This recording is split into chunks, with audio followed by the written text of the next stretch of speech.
Balkhash, Kazakhstan's largest lake, is at risk of drying up, much like the Aral Sea, due to the excessive water extraction, unsustainable irrigation and climate change, said Oxford University researcher Homero Paltan, who has modeled over 600 scenarios for the Ile-Balkhash basin in his recent study. According to him, the situation in the region is increasingly critical, with the lake's water level dropping since 1960 and glacier melt making matters worse. Now much depends on Kazakhstan and China's policies and the pace of climate change. What solutions can be taken in this regard? To find out, watch the interview of the week right now.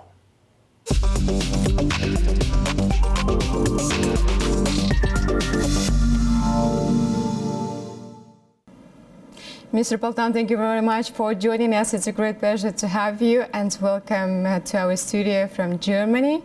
I've seen your research done with a group of scientists from Oxford on the Ile-Balkhash basin. What exactly the general outcomes and results would you highlight briefly right now from the research that you have done?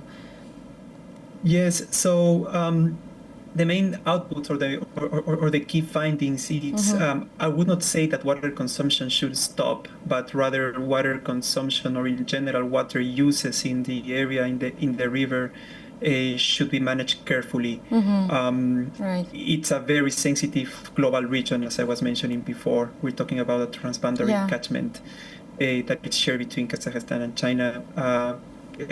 Very much exposed to climate and water variability, meaning, and that's indeed one of the findings that we have, that identify the uncertainties surrounding the river and the region in terms of climate projections, meaning that the years coming ahead are much more unpredictable for its hydrology, and at the same time, as I was mentioning earlier, water uses in the catchment for irrigation, hydropower, energy in general, and of course environmental uses should be carefully addressed.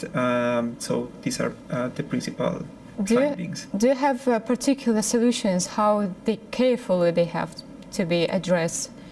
The solutions are unfortunately not very simple in the sense that we do not have a silver bullet that would solve these solutions, I would say, in a rapid way. The solution should be a range of combined policies or strategies. Some of them or most of them interrelate to, indeed, as I was mentioning earlier, strategies that help us to cope with this variability that we're noticing in the region, meaning that, for example, this year is being hydrologically or relatively hydrologically rich, but years ahead could not be like this, could be years hydrologically poor, meaning less water being available. So we learn, so we need to develop strategies or interventions that cope with this. Critically, we also need to implement frameworks including also metrics and type of policies that interconnect the critical interrelationship across climate, water, energy, food systems, and of course environmental systems that we have in this critical part of the world, in this critical river. That means that policies that are single sector oriented, if we are focusing on policies that are just for the energy sector or just for the environment or just for the water sector, without interconnecting all of them, are risky, are perhaps going to increase the vulnerability of the river, and indeed lead to unexpected outcomes. That said, we need to integrate this type of frameworks, develop refined metrics that basically interconnect the wide variety of key sectors and users that we have in the catchment, while at the same time embracing the uncertainty, the conditions of change that the river is facing, changing conditions, again, in climate, in upstream uses, transboundary potential uses, etc.